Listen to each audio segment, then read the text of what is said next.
Buenos dias, and I'm sorry, this is in English. Mi español es muy malo. Sorry, but playfulness is so important to all of us, and that's what we've got 20 minutes to talk about how important it is in our learning today. So, where to start? Well, it wasn't so long ago, 10 years ago. I was running a big stand at the Big Bet show in London, a big technology show, and you can see I found the T-shirt from it, playful learning, and we were sponsored to look at playful learning by YouTube and Google. Whatever happened to them? Well, they did all right, and they knew right from the start how important that was, and of course we got shed loads of evidence about the importance of play, particularly in the early years. I think the definitive study was probably Marion Diamond back in 1964, where they took rats and gave them playful, stimulated environment, and other poor old rats were put in a very dull environment, and they noticed not just better problem solving, but actual physiological changes. The rats in the playful spaces grew bigger brains. There was a neurological gain. And of course, as ethics, we can't have a group of children put in a very, very dull classroom as a control group, although goodness knows a few schools around the world are trying that, but we can't replicate that very well with people. But we do know that from Fisher, I think in 1999, there's a sort of socio-dramatic play that children do with that. They're role-playing, making sense of world problems and trying to solve the world around them in their play, in their playtime. We know that translates very heavily into what you might call cognitive linguistic gains. Their language becomes better because they've used language a lot in their playful problem-solving, role-playing time. And we also know that, curiously, that unstructured play is a lot more effective at this stuff than formal play. When we look at children's movement, we see that movement in PE classes, which is often very structured and obviously to do with the games and the rules of those games, we see less gain than when the children are just playing in recess. And suddenly, of course, people started to realize in the last century that recess time in school was a really important part of our cognitive development. Kids bluntly were smarter when they had more and regular playtime, and the parts of the world where children play often and regularly, we've seen some real cognitive gains, and that's all pretty encouraging, really. Because if I go across to the corporate environment, then people like Deming have been saying, for many decades, that total quality management involves delight. Delighting your customers, delighting yourself, and some of that delight comes from playfulness. If I go to Google's own headquarters, there they were sponsoring playfulness, and you can see why right here. These are Google's offices from around the world, and you can see what playful spaces they are. These are just a mass of slides that they've put in for to accelerate the blood flow around your brain. There's nothing like going down a precipitous slide to wake you up a bit. And we've seen that elsewhere in the world. Here in Thailand, in TK Park, the children's library reading work is also part of their play and climbing space, and enjoyably so. They love it. Kids love to move around, and we know that their movement is really important to what's happening up here. Here's some interesting research done in. I'm just going to pop down here for a minute. I'll be back. This is done in America, and these are functional MRI scans of children students who were given a standardized test, and the lot on this side were told to do what we often tell them to do, which is to sort of come in, relax, collect your thoughts, I think is a phrase we use often in England, and then sit down quietly, start the test. Over here, the children were asked to carry on scampering around the classroom and having fun, and crucially moving. And then when the test started up, they just sat down quickly and started work. And you can see starkly, I think, the difference in brain activity, which is what the colors on the functional MRI scans are showing. You can see that the kids who moved and were active before the learning task, were more engaged in it, and their brains were just bluntly sharper.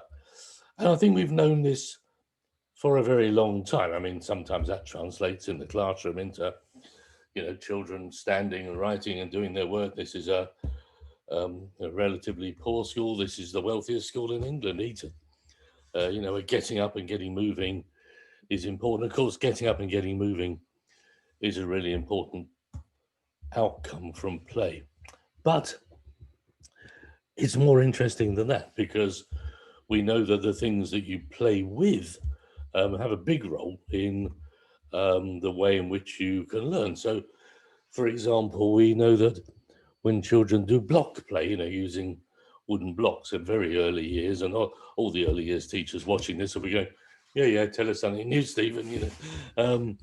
We know that when they do block play regularly, we can see the results of that right on into their undergraduate years in terms of their mathematical capability. The fact that they were structuring physically with block objects translated into mathematical understanding much later, just as the role playing translated into better language acquisition. So the things we give them to play with turn into some of the capabilities and skills and cognitive gains further on down the track.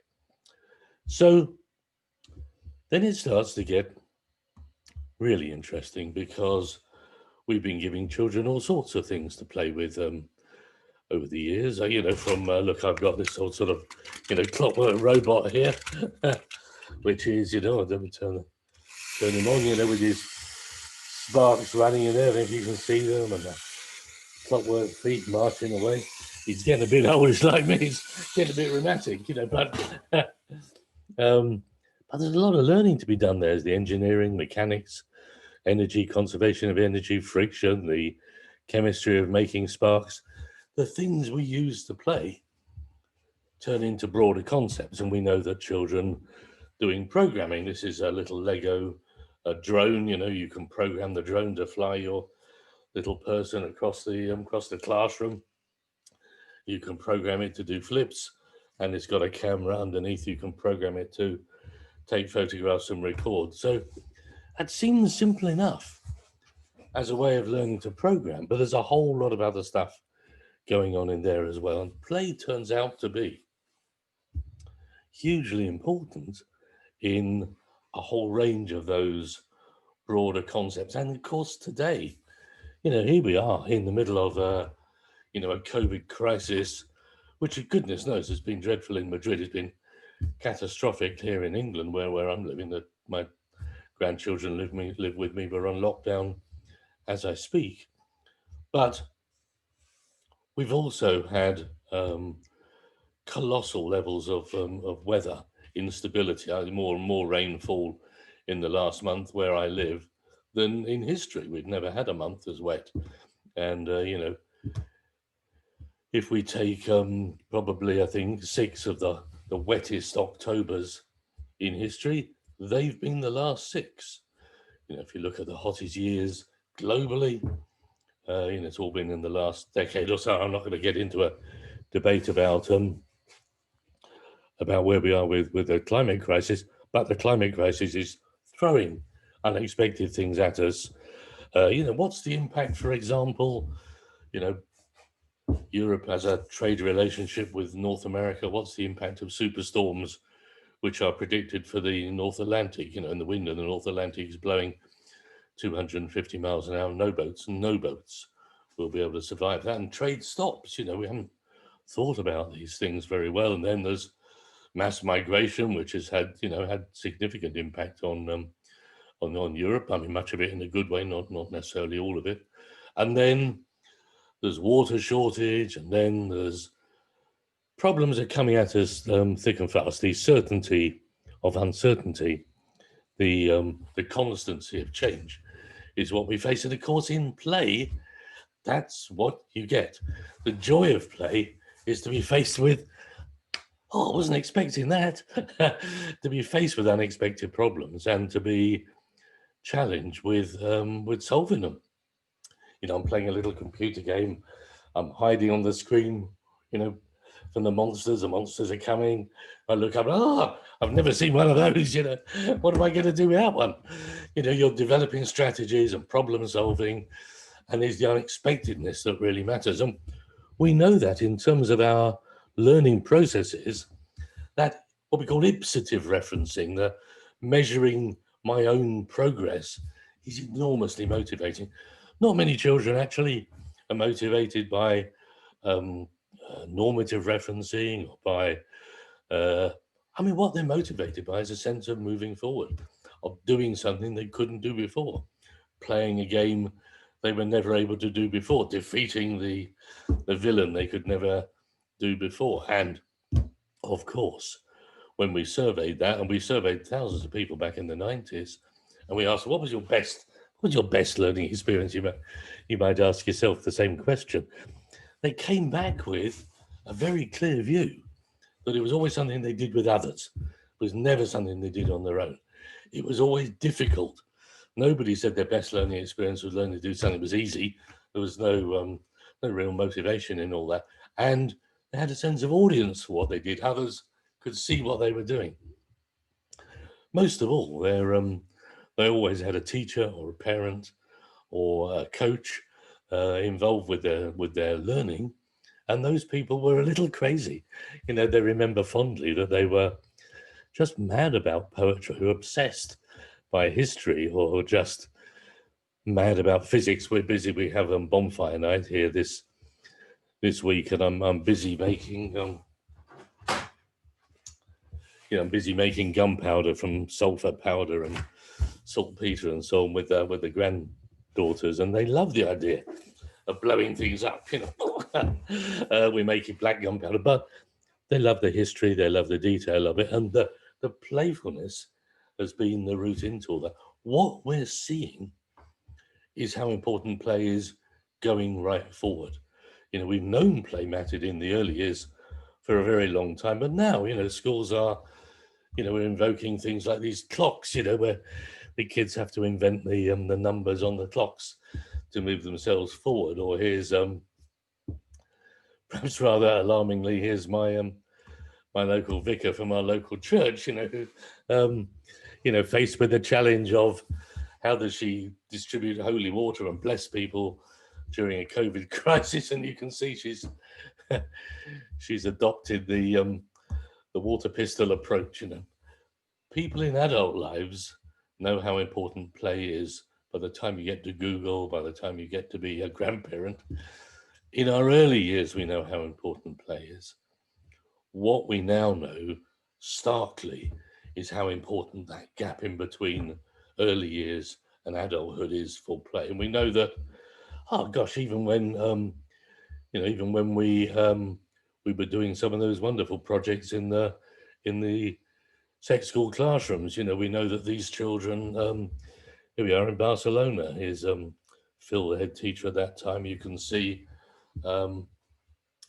they've built a space to present to each other, but there's a cardboard interactive screen on the wall where they had cardboard iPads, and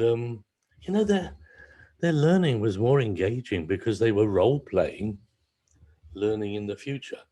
And I think in closing, because we've only had a few minutes to talk about all this, but I think in closing, learning itself is so playful.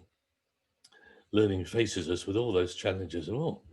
How am I going to make sense of that? How am I going to solve that problem? What are we going to do together to make that a more delightful, more challenging, a more difficult experience. And we know that doing that playfully takes us forward rapidly. So suddenly, those recess times and those little injections of humor and delight and challenge from our teachers, and teachers always, everybody watching this will know you can rely on humor and amusement and play to engage a class. What we now know is you can rely on humor, engagement, and play to engage cognitively and to reap the rewards for that in terms of growing brain space. And I'll perhaps leave you, if you like, with this two contrasts. I mean, one is a school in France where during the COVID crisis, they decided to mark out the playground into these little spaces. The poor little kids, have to sit here in the spaces, and that you stay in there, don't go outside, it's dangerous, social distancing. And it's just such a metaphor for how quickly we can lose the value of play. And yet, here's Le Corbusier, the great French architect. This is his cartoon, and he's reflecting here on how learning historically was out of doors. We did it in pairs together. We were looking at the sky and the clouds around us, and we did joyful things. And then he's reflecting that as the march of the Second World War swept through parts of Europe, the learning became fascist, for want of a better description. And look, these children are sat in serried rows in the dark, doing exactly what they're told by a teacher with a big stick, And it just seems to me that learning has escaped. Learning has suddenly got itself out of the dark ages. It took a long time to get there, didn't it? And it's escaped into this really rather joyful, playful, cognitively challenging, full of unexpected, Ibsen referenced places that learning's in now. So I'm really just here to tell you, as we look again at the reality of life in Google's offices around the world, that the world we're going into needs play more than it's ever needed it. And it needs it not just because it's nice, but because it's flipping effective at building the best learners we've ever seen. And the certainty of uncertainty of the next decade going forward tells us we need those children to be the best problem solvers history has ever seen, because we're going to see some of the biggest problems the world's ever seen, and we need the one to fix the other. So I'm really just saying to you, get out there, play, enjoy what you're doing, reach out for the toys and the joys, but think about the components in your play environment and the way that they will map onto the maths and the chemistry and the physics and the geography, the language acquisition, and all the other things that as teachers we know to be important. Play gets you there better. Adios, amigos.